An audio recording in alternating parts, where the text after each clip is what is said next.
Hey kindergartners, I know that this isn't ideal way to be able to work with you and teach you, but for now it's the best option that we have, and I'm happy that we have this way of staying connected.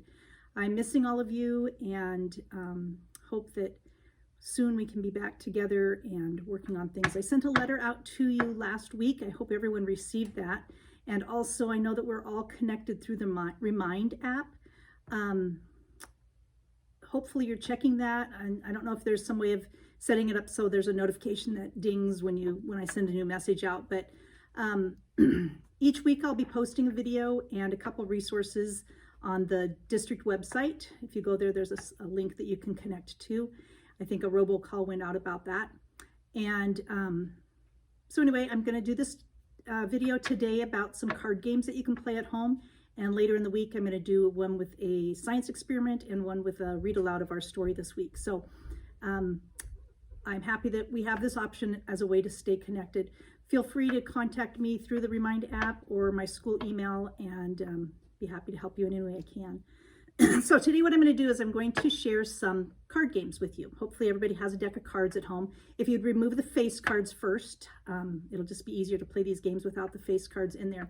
So the first game is just patterning. So we've talked about different patterns in class, such as an A-B pattern, and to make that a repeating pattern. So it would be like black and then red, black, red, and then just keep that as a repeating pattern. There would also be other ways that you could make that pattern using the suits of the cards, like heart, diamond, or in any other variation of that. You could also do an ABB pattern. So that would be like having a red and then black, black card, and then repeat that, red, black, black.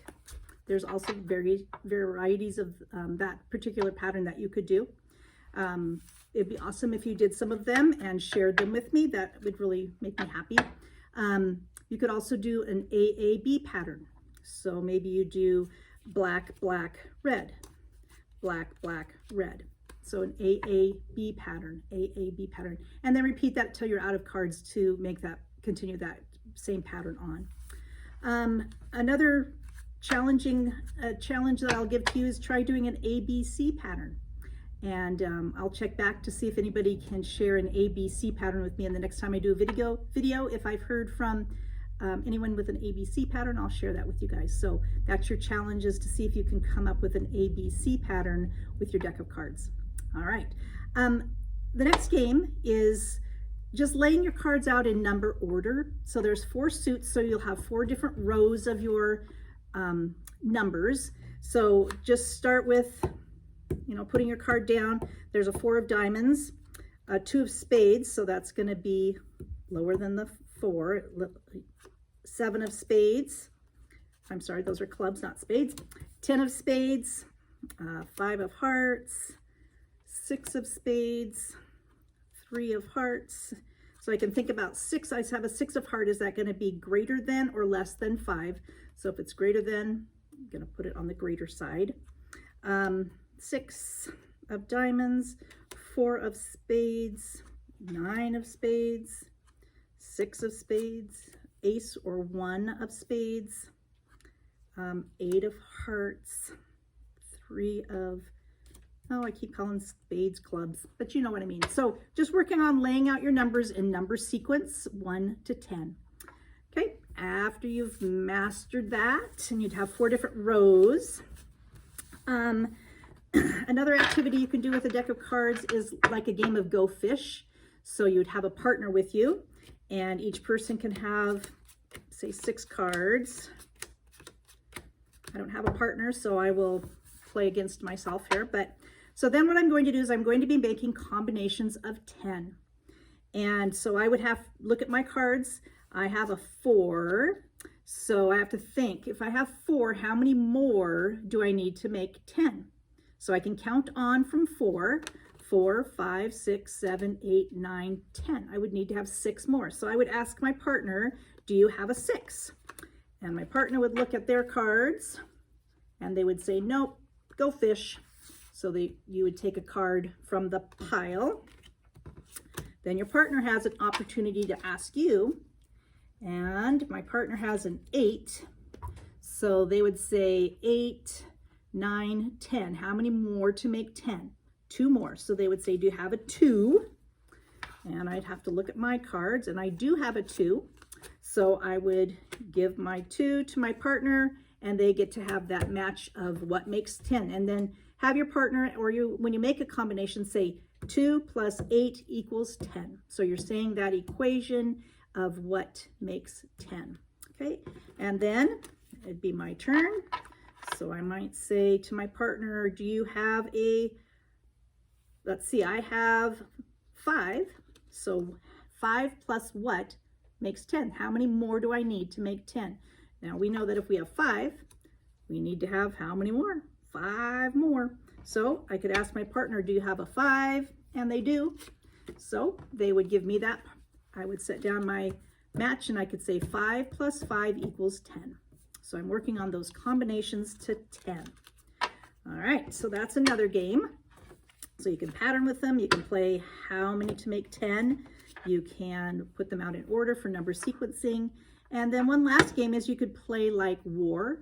So you'd have your stack in the middle and each person flips over a card. And before you begin, decide if you're going to go with the highest number or the lowest number, the number with the most or the number with the least, the fewest, as the winner. And each time you play the game, you could choose something different.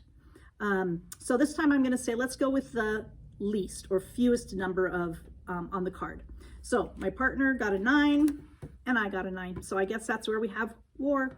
So what we do for war is you put out 3 cards for each person and then you flip again. So my partner got a 9 again and I got an 8. We're going with the fewest, I said. So yahoo, Mrs. Henderson wins. So I get all of the cards because my number had the fewest. 8 is fewer than 9 or less than 9. So Mrs. Henderson gets all those cards. Okay, then we flip again. So my partner has a 7, I have a 2. The fewest is 2. So I get those. All right, let's try again. I have an 8, my partner has a 10. Which one's the fewest? Mine. So I get those. It's just a game, we're having fun. Again, fewest. I have a 4, my partner has an 8. Mrs. Henderson wins. 1, oh, 2. Who has the fewest? Mrs. Henderson has a 1. 10, 7. Who has the fewest? Is 10 or 7 the fewest? So my partner gets to keep those cards. 1 or 5, which one is the fewest? 1. And you can just continue this game. Maybe next time you play it, when you run out of cards in the deck, you just count how many, who has the most is the winner for that game. Then you can play again, and if one person chose to be the fewest, then the next time the other person could choose, and they might choose fewest again, or they might choose the most. So enjoy those card games. I hope that you will check these videos out and let me know what you think. On the school website under school closures, there's is where the videos will be posted and the resources for this week. I did send home a couple resources last week in the letter that I sent out, and I hope that you're making use of those. Please let me know. All right, see you guys soon, I hope. Bye-bye.